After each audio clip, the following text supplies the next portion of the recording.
The Memoirs of Sherlock Holmes, by Sir Arthur Conan Doyle. Adventure 4. The Gloria Scott. "I have some papers here," said my friend Sherlock Holmes, as we sat one winter's night on either side of the fire, "which I really think, Watson, that it would be worth your while to glance over. These are the documents in this extraordinary case of the Gloria Scott, and this is the message which struck Justice of the Peace Trevor dead with horror when he read it." He had picked from a drawer a little tarnished cylinder, and undoing the tape, he handed me a short note scrawled upon a half-sheet of slate-grey paper. "The supply of game for London is going steadily up," it ran. "Head keeper Hudson, we believe, has been now told to receive all orders for fly-paper and for preservation of your hen-pheasant's life." As I glanced up from reading this enigmatical message, I saw Holmes chuckling at the expression upon my face. "You look a little bewildered," said he. "I cannot see how such a message as this could inspire horror. It seems to me to be rather grotesque than otherwise." "Very likely. Yet the fact remains that the reader, who was a fine, robust old man, was knocked clean down by it, as if it had been the butt-end of a pistol." "You arouse my curiosity," said I. "But why did you say just now that there were very particular reasons why I should study this case?" "Because it was the first in which I was ever engaged." I had often endeavoured to elicit from my companion what had first turned his mind in the direction of criminal research, but had never caught him before in a communicative humour. Now he sat forward in this arm-chair and spread out the documents upon his knees. Then he lit his pipe and sat for some time smoking and turning them over. "You never heard me talk of Victor Trevor?" he asked. "He was the only friend I made during the 2 years I was at college. I was never a very sociable fellow, Watson, always rather fond of moping in my rooms and working out my own little methods of thought, so that I never mixed much with the men of my year. Bar fencing and boxing, I had few athletic tastes, and then my line of study was quite distinct from that of the other fellows, so that we had no points of contact at all. Trevor was the only man I knew, and that only through the accident of his bull-terrier freezing onto my ankle one morning as I went down to chapel. It was a prosaic way of forming a friendship, but it was effective. I was laid by the heels for 10 days, but Trevor used to come in to inquire after me. At first it was only a minute's chat, but soon his visits lengthened, and before the end of the term we were close friends. He was a hearty, full-blooded fellow, full of spirits and energy, the very opposite to me in most respects, but we had some subjects in common, and it was a bond of union when I found that he was as friendless as I. Finally, he invited me down to his father's place at Donnithorpe in Norfolk, and I accepted his hospitality for a month of the long vacation. Old Trevor was evidently a man of some wealth and consideration, a J.P., and a landed proprietor. Donnithorpe is a little hamlet just to the north of Langmere, in the country of the Broads. The house was an old-fashioned, widespread, oak-beamed brick building, with a fine lime-lined avenue leading up to it. There was excellent wild duck shooting in the fens, remarkably good fishing, a small but select library, taken over, as I understood, from a former occupant, and a tolerable cook, so that he would be a fastidious man who could not put in a pleasant month there. Trevor senior was a widower, and my friend his only son. There had been a daughter, I heard, but she had died of diphtheria while on a visit to Birmingham. The father interested me extremely. He was a man of little culture, but with a considerable amount of rude strength, both physically and mentally. He knew hardly any books, but he had travelled far, and had seen much of the world, and had remembered all that he had learned. In person he was a thick-set, burly man, with a shock of grizzled hair, a brown, weather-beaten face, and blue eyes which were keen to the verge of fierceness. Yet he had a reputation for kindness and charity on the countryside, and was noted for the leniency of his sentences from the bench. One evening, shortly after my arrival, we were sitting over a glass of port after dinner, when young Trevor began to talk about those habits of observation and inference which I had already formed into a system, although I had not yet appreciated the part which they were to play in my life. The old man evidently thought that his son was exaggerating in his description of 1 or 2 trivial feats which I had performed. "Come now, Mr. Holmes," said he, laughing good-humouredly, "I'm an excellent subject if you can deduce anything from me." "I fear there is not very much," I answered. "I might suggest that you have gone about in fear of some personal attack within the last 12 months." The laugh faded from his lips, and he stared at me in great surprise. "Well, that's true enough," said he. "You know, Victor," turning to his son, "when we broke up that poaching gang they swore to knife us, and Sir Edward Hawley has actually been attacked. I have always been on my guard since then, though I have no idea how you know it." "You have a very handsome stick," I answered. "By the inscription I observed that you had not had it more than a year, but you have taken some pains to bore the head of it and pour melted lead into the hole, so as to make it a formidable weapon. I argued that you would not take such precautions unless you had some danger to fear." "Anything else?" he asked, smiling. "You have boxed a good deal in your youth." "Right again. How did you know it? Is my nose knocked a little out of the straight?" "No," said I, "it is your ears. They have the peculiar flattening and thickening which marks the boxing man." "Anything else?" "You have done a good deal of digging by your callosities." "Made all my money at the goldfields." "You have been in New Zealand." "Right again." "You have visited Japan." "Quite true." "And you have been most intimately associated with someone whose initials were J.A., and whom you afterwards were eager to entirely forget." Mr. Trevor stood slowly up, fixed his large blue eyes upon me with a strange wild stare, and then pitched forward, with his face among the nutshells which strewed the cloth, in a dead faint. You can imagine, Watson, how shocked both his son and I were. His attack did not last long, however, for when we undid his collar and sprinkled the water from one of the finger-glasses over his face, he gave a gasp or two and sat up. "Ah, boys," said he, forcing a smile, "I hope I haven't frightened you. Strong as I look, there is a weak place in my heart, and it does not take much to knock me over. I don't know how you manage this, Mr. Holmes, but it seems to me that all the detectives of fact and of fancy would be children in your hands. That's your line of life, sir, and you may take the word of a man who has seen something of the world." And that recommendation, with the exaggerated estimate of my ability with which he prefaced it, was, if you will believe me, Watson, the very first thing which ever made me feel that a profession might be made out of what had up to that time been the merest hobby. At the moment, however, I was too much concerned at the sudden illness of my host to think of anything else.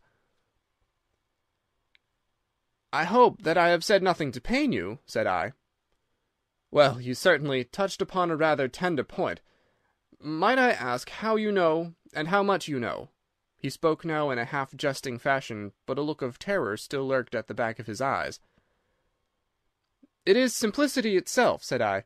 "When you bared your arm to draw that fish into the boat, I saw that J.A. had been tattooed in the bend of the elbow.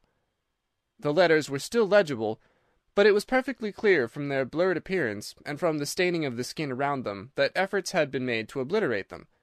It was obvious, then, that those initials had once been very familiar to you, and that you had afterwards wished to forget them." "What an eye you have!" he cried, with a sigh of relief. "It is just as you say. But we won't talk of it. Of all ghosts, the ghosts of our old lovers are the worst. Come into the billiard-room and have a quiet cigar." From that day, amid all his cordiality, there was always a touch of suspicion in Mr. Trevor's manner toward me. Even his son remarked it. "You've given the governor such a turn," said he, "that he'll never be sure again of what you know and what you don't know." He did not mean to show it, I'm sure, but it was so strongly in his mind that it peeped out at every action. At last I became so convinced that I was causing him uneasiness that I drew my visit to a close. On the very day, however, before I left, an incident occurred which proved in the sequel to be of importance.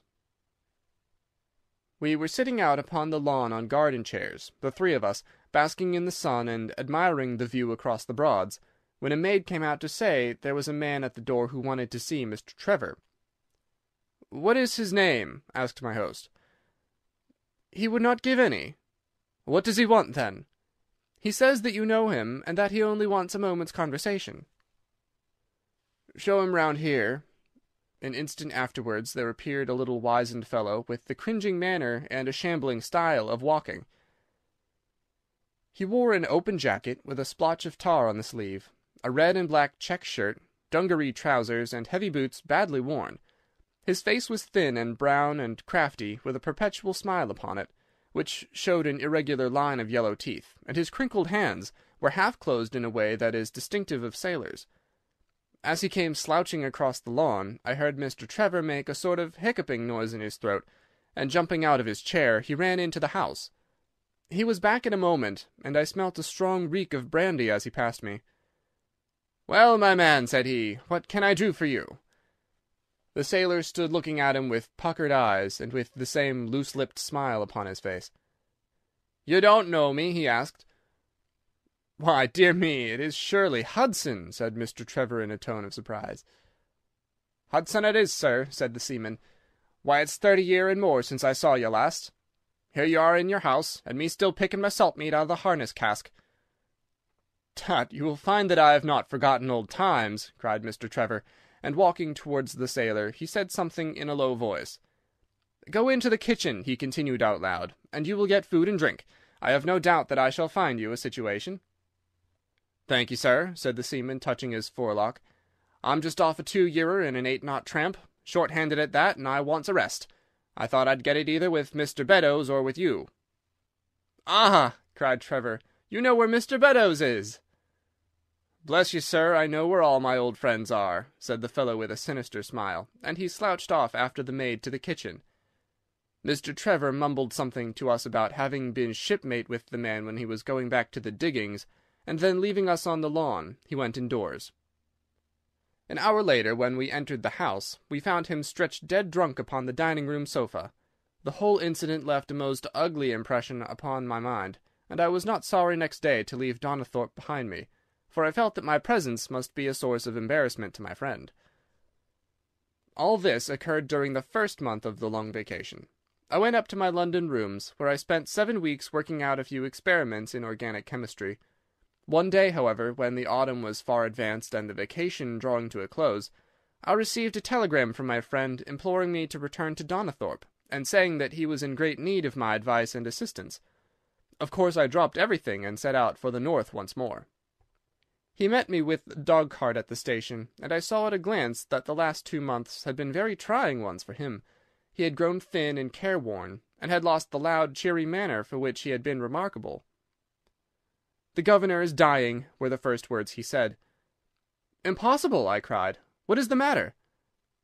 "Apoplexy, nervous shock. He's been on the verge all day. I doubt if we shall find him alive." I was, as you may think, Watson, horrified at this unexpected news. "What has caused it?" I asked. "Ah, that's the point. Jump in and we can talk it over while we drive. You remember that fellow who came upon the evening before you left us?" "Perfectly." "Do you know who it was that we let into the house that day?" "I have no idea." "It was the devil, Holmes," he cried. I stared at him in astonishment. "Yes, it was the devil himself. We have not had a peaceful hour since, not one. The governor has never held up his head from that evening, and now the life has been crushed out of him and his heart broken, all through this accursed Hudson." "What power had he, then?" "Ah, that is what I would give so much to know. The kindly, charitable, good old governor. How could he have fallen into the clutches of such a ruffian? But I am so glad that you have come, Holmes. I trust very much to your judgment and discretion, and I know that you will advise me for the best." We were dashing along the smooth white country road, with the long stretch of the Broads in front of us glimmering in the red light of the setting sun. From a grove upon our left I could already see the high chimneys and the flagstaff which marked the squire's dwelling. "My father made the fellow gardener," said my companion, "and then, as that did not satisfy him, he was promoted to be butler. The house seemed to be at his mercy, and he wandered about and did what he chose in it. The maids complained of his drunken habits and his vile language. The dad raised their wages all round to recompense them for their annoyance. The fellow would take the boat and my father's best guns and treat himself to little shooting trips, and all this with such a sneering, leering, insolent face that I would have knocked him down 20 times over if he had been a man of my own age. I tell you, Holmes, I've had to keep a tight hold upon myself all this time, and now I'm asking myself whether, if I had let myself go a little more, I might not have been a wiser man. Well, matters went from bad to worse with us, and this animal Hudson became more and more intrusive, until at last, on making some insolent reply to my father in my presence one day, I took him by the shoulders and turned him out of the room. He slunk away with a livid face and 2 venomous eyes, which uttered more threats than his tongue could do. I don't know what passed between the poor dad and him after that, but the dad came to me next day and asked me whether I would mind apologizing to Hudson. I refused, as you can imagine, and asked my father how he could allow such a wretch to take such liberties with himself and his household. "Ah, my boy," said he, "it is all very well to talk, but you don't know how I am placed. But you shall know, Victor. I'll see that you shall know, come what may. You wouldn't believe harm of your poor old father, would you, lad?" He was very much moved and shut himself up in the study all day, where I could see through the window that he was writing busily. That evening there came what seemed to me to be a grand release, for Hudson told us that he was going to leave us. He walked into the dining-room as we sat after dinner, and announced his intention in the thick voice of a half-drunken man. "I've had enough of Norfolk," said he. "I'll run down to Mr. Beddoes in Hampshire. He'll be as glad to see me as you were, I dare say." "You're not going away in an unkind spirit, Hudson, I hope?" said my father with a tameness which made my blood boil. "I've not had my apology," said he sulkily, glancing in my direction. "Victor, you will acknowledge that you have used this worthy fellow rather roughly," said the dad, turning to me. "On the contrary, I think that we have both shown extraordinary patience towards him," I answered. "Oh, you do ya?" he snarls. "Very good, mate, we'll see about that." He slouched out of the room, and half an hour afterwards left the house, leaving my father in a state of pitiable nervousness. Night after night I heard him pacing his room, and it was just as he was recovering his confidence that the blow did at last fall. "And how?" I asked eagerly. "In a most extraordinary fashion. A letter arrived for my father yesterday evening, bearing the Fordingbridge postmark. My father read it, clapped both his hands to his head, and began running round the room in little circles, like a man who has been driven out of his senses. When I at last drew him down onto the sofa, his mouth and eyelids were all puckered on one side, and I saw that he had a stroke. Dr. Fordham came over at once. We put him to bed, but the paralysis has spread. He has shown no sign of returning consciousness, and I think that we shall hardly find him alive." "You horrify me, Trevor," I cried. "What, then, could have been in this letter to cause so dreadful a result?" "Nothing. There lies the inexplicable part of it. The message was absurd and trivial. Oh, my God, it is as I feared."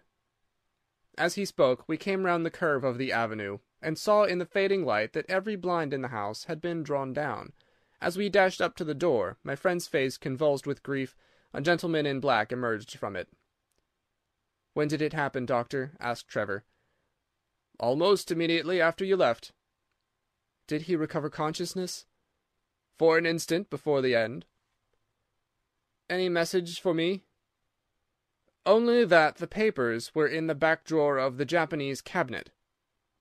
My friend ascended with the doctor to the chamber of death, while I remained in the study, turning the whole matter over and over in my head, and feeling as sombre as ever I had done in my life. What was the past of this Trevor, pugilist, traveller, and gold-digger, and how had he placed himself in the power of this acid-faced seaman? Why, too, should he faint at an allusion to the half-effaced initials upon his arm, and die of fright when he had a letter from Fordingham?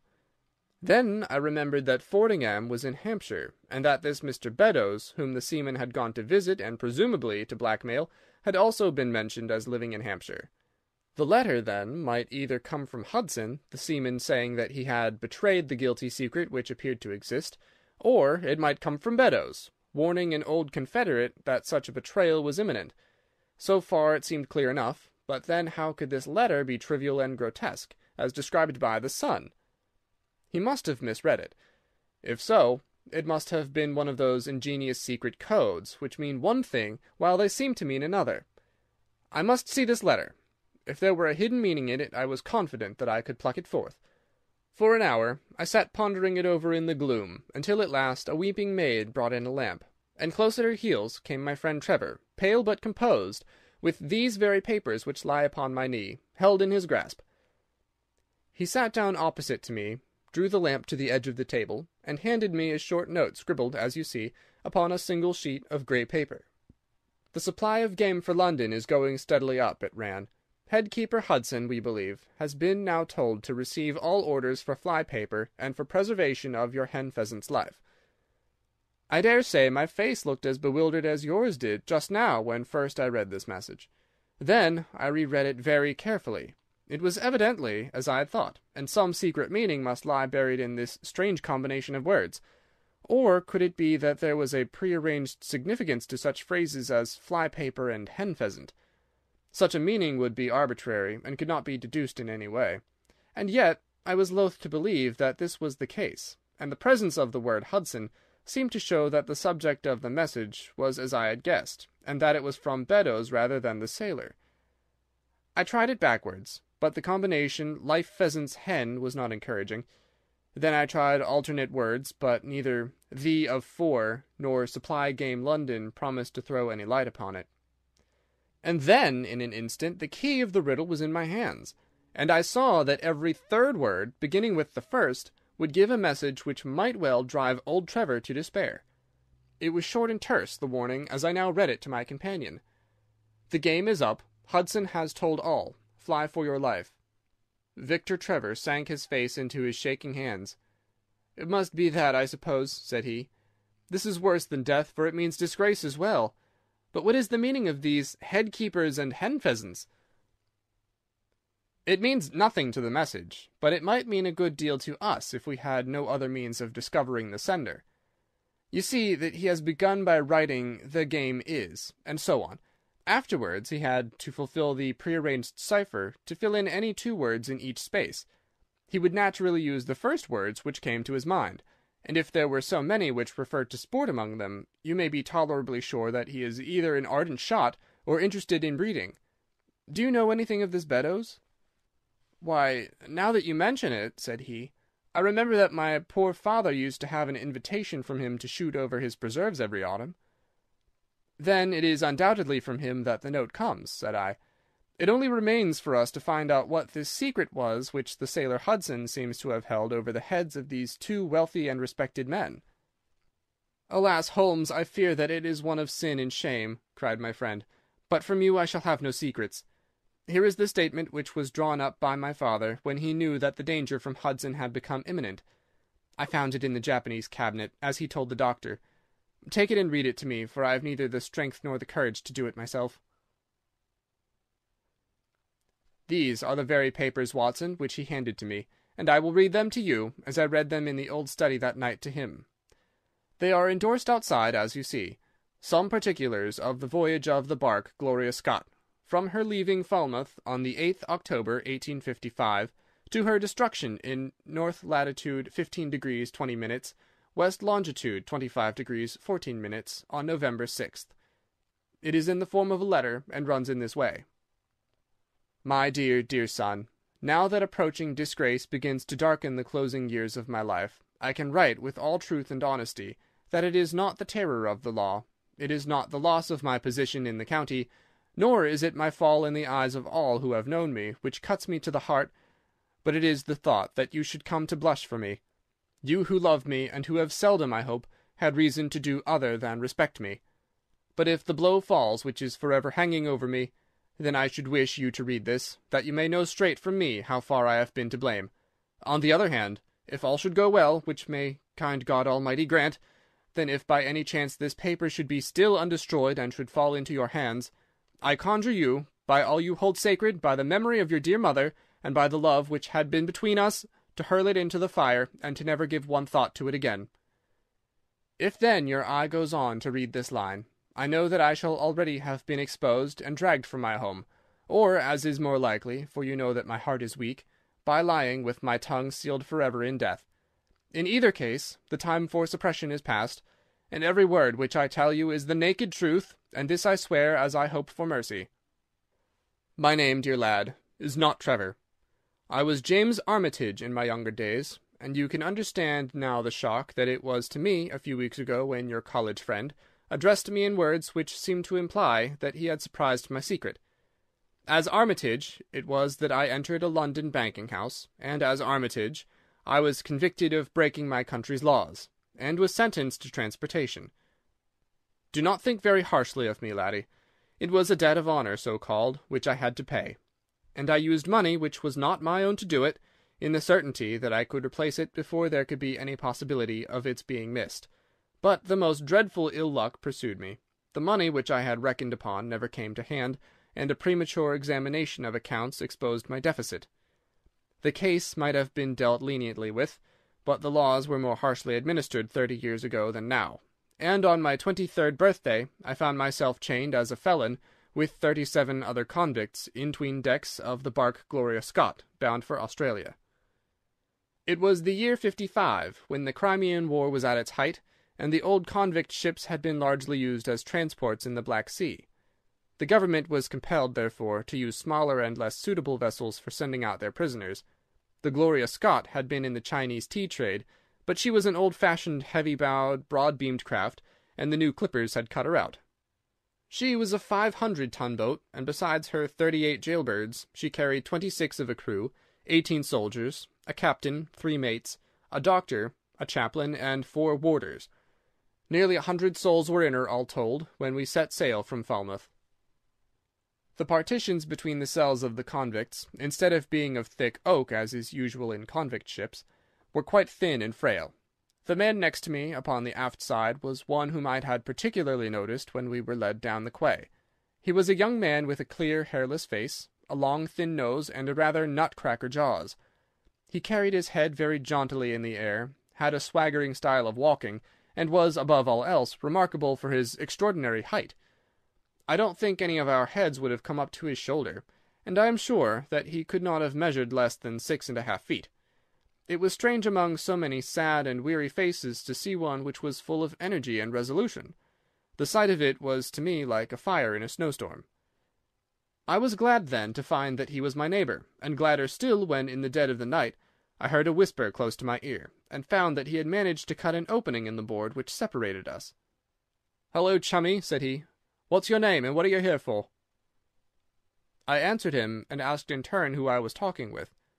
"I'm Jack Prendergast," said he, "and by God, you'll learn to bless my name before you've done with me." I remembered hearing of this case, for it was one which had made an immense sensation throughout the country some time before my own arrest. He was a man of good family and of great ability, but of incurably vicious habits, who had by an ingenious system of fraud obtained huge sums of money from the leading London merchants. "Ha, ha! You remember my case," said he proudly. "Very well, indeed." "Then maybe you remember something queer about it." "What was that, then?"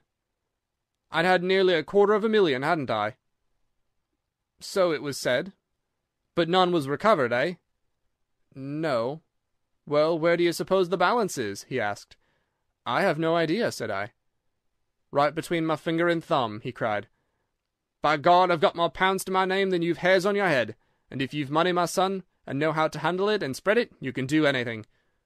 Now, you don't think it likely that a man who could do anything is going to wear his breeches out sitting in the stinking hold of a rat-gutted, beetle-ridden, mouldy old coffin of a chin-china coaster. No, sir, such a man will look after himself, and will look after his chums. You may lay to that. You hold on to him, and you may kiss the book that he'll haul you through." That was his style of talk, and at first I thought it meant nothing, but after a while, when he had tested me and sworn me in with all possible solemnity, he let me understand that there really was a plot to gain command of the vessel. A dozen of the prisoners had hatched it before they came aboard. Prendergast was the leader, and his money was the motive power. "I'd a partner," said he, "a rare good man, as true as a stock to a barrel. He's got the dibs, he has, and where do you think he is at this moment? Why, he's the chaplain of the ship, the chaplain, no less. He came aboard with a black coat and his papers right, and money enough in his box to buy the thing right up from his keel to main truck. The cruiser is, body and soul. He could buy 'em at so much a gross with a cash discount, and he did it before ever they signed on.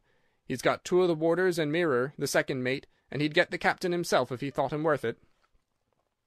"What are we to do, then?" I asked. "What do you think?" said he. "We'll make the coats of some of these soldiers redder than ever the tailor did." "But they're armed," said I. "And so shall we be, my boy. There's a brace of pistols for every mother's son of us, and if we can't carry this ship with the crew at our back, it's time we were all sent to a young Mrs. boarding school. You speak to your mate upon the left tonight, and see if he is to be trusted." I did so, and found my other neighbour to be a young fellow in much the same position as myself, whose crime had been forgery. His name was Evans, but he afterwards changed it, like myself, and he is now a rich and prosperous man in the south of England. He was ready enough to join the conspiracy, as the only means of saving ourselves, and before we had crossed the bay, there were only 2 of the prisoners who were not in the secret. One of these was of weak mind, and we did not dare to trust him, and the other was suffering from jaundice, and could not be of any use to us. From the beginning, there was really nothing to prevent us from taking possession of the ship. The crew were a set of ruffians, specially picked for the job. The sham chaplain came into our cells to exhort us, carrying a black bag, supposed to be full of tracts, and so often did he come that by the 3rd day we had each stowed away at the foot of our beds a file, a brace of pistols, a pound of powder, and 20 slugs. 2 of the warders were agents of Prendergast, and the second mate was his right-hand man.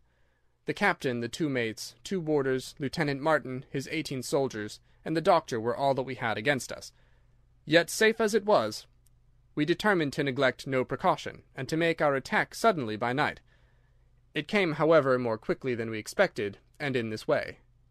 One evening, about the 3rd week after our start, the doctor had come down to see one of the prisoners who was ill, and putting his hand down on the bottom of his bunk, he felt the outline of the pistols.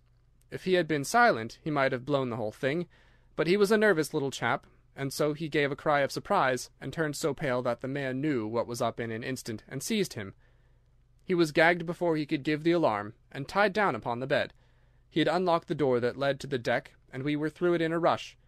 The 2 sentries were shot down, and so was a corporal who came running to see what was the matter. There were 2 more soldiers at the door of the state-room, and their muskets seemed not to be loaded, for they never fired upon us, and they were shot while trying to fix their bayonets. Then we rushed out into the captain's cabin, but as we pushed open the door there was an explosion from within, and there he lay with his brains smeared over the chart of the Atlantic, which was pinned upon the table, while the chaplain stood with a smoking pistol in his hand at his elbow. The 2 mates had both been seized by the crew, and the whole business seemed to be settled.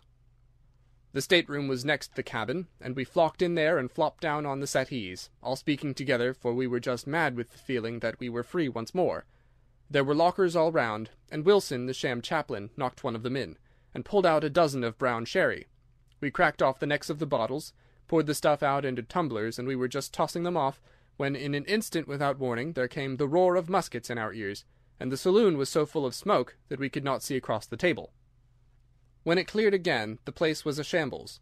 Wilson and 8 others were wriggling on the top of each other on the floor, and the blood and the brown sherry on that table turn me sick now when I think of it.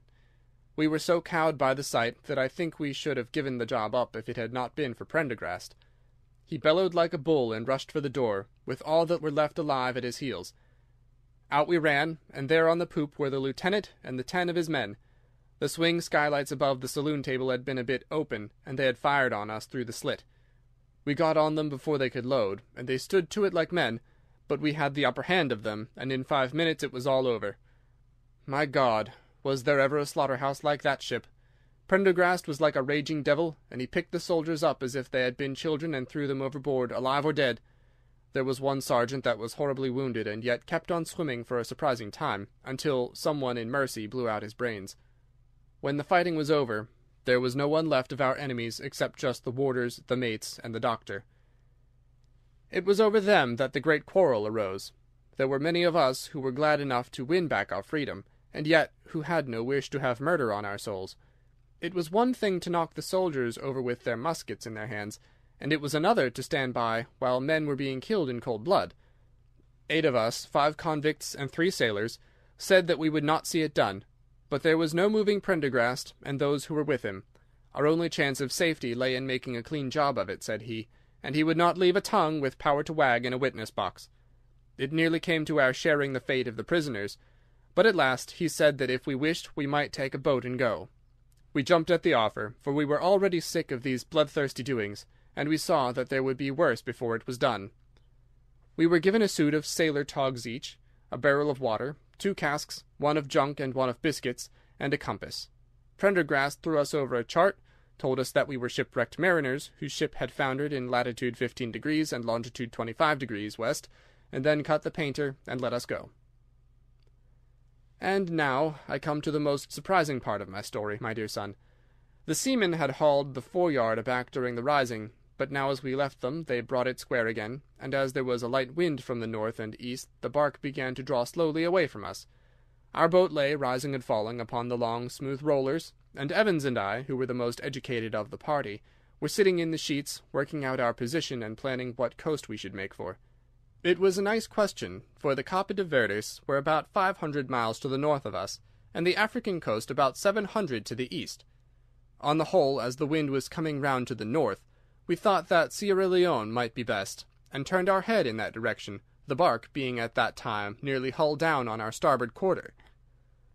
Suddenly, as we looked at her, we saw a dense black cloud of smoke shoot up from her, which hung like a monstrous tree upon the skyline. A few seconds later a roar like thunder burst upon our ears, and as the smoke thinned away there was no sign left of the Gloria Scott. In an instant we swept the boat's head round again, and pulled with all our strength for the place where the haze, still trailing over the water, marked the scene of this catastrophe. It was a long hour before we reached it, and at first we feared that we had come too late to save anyone. A splintered boat and a number of crates and fragments of spars rising and falling on the waves showed us where the vessel had foundered. But there was no sign of life, and we had turned away in despair, when we heard a cry for help, and saw at some distance a piece of wreckage with a man lying stretched across it. When we pulled him aboard the boat, he proved to be a young seaman of the name of Hudson, who was so burned and exhausted that he could give us no account of what had happened until the following morning. It seemed that after we had left, Prendergast and his gang had proceeded to put to death the 5 remaining prisoners. The 2 warders had been shot and thrown overboard, and so also had the 3rd mate. Prendergast then descended to the 'tween decks, and with his own hands cut the throat of the unfortunate surgeon. There only remained the 1st mate, who was a bold and active man. When he saw the convict approaching him with the bloody knife in his hand, he kicked off his bonds, which he had somehow contrived to loosen, and rushing down the deck he plunged into the afterhold.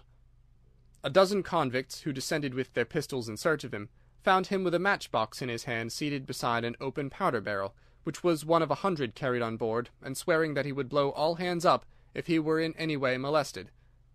An instant later the explosion occurred, though Hudson thought it was caused by the misdirected bullet of one of the convicts rather than the mate's match. Be the cause what it may, it was the end of the Gloria Scott, and of the rabble who held command of her. Such, in a few words, my dear boy, is the history of this terrible business in which I was involved. Next day we were picked up by the brig Hotspur, bound for Australia, whose captain found no difficulty in believing that we were the survivors of a passenger ship which had foundered. The transport ship Gloria Scott was set down by the Admiralty as being lost at sea, and no word has ever leaked out as to her true fate. After an excellent voyage the Hotspur landed us at Sydney, where Evans and I changed our names and made our way to the diggings, where among the crowds, who were gathered from all nations, we had no difficulty in losing our former identities. The rest I need not relate. We prospered, we travelled, we came back as rich colonials to England, and we bought country estates. For more than 20 years we have led peaceful and useful lives, and we hoped that our past was forever buried. Imagine, then, my feelings when in the seaman who came to us I recognized instantly the man who had been picked off the wreck. He had tracked us down somehow, and had set himself to live upon our fears. You will understand now how it was that I strove to keep the peace with him, and you will in some measure sympathize with me in the fears which fill me, now that he has gone from me to his other victim with threats upon his tongue. Underneath is written in a hand so shaky as to be hardly legible, Beddoes writes in cipher to say H has told all. Sweet Lord, have mercy on our souls. That was the narrative which I read that night to young Trevor, and I think, Watson, that under the circumstances it was a dramatic one. The good fellow was heartbroken at it, and went out to the Terai tea planting, where I hear that he is doing well. As to the sailor and Beddoes, neither of them was ever heard of again after that day on which the letter of warning was written. They both disappeared utterly and completely. No complaint had been lodged with the police, so that Beddoes had mistaken a threat for a deed. Hudson had been seen lurking about, and it was believed by the police that he had done away with Beddoes and had fled. For myself, I believe that the truth was exactly the opposite. I think that it is most probable that Beddoes, pushed to desperation and believing himself to have been already betrayed, had revenged himself upon Hudson, and had fled from the country with as much money as he could lay his hands on. Those are the facts of the case, Doctor, and if they are of any use to your collection, I am sure that they are very heartily at your service. End of Adventure 4, The Gloria Scott.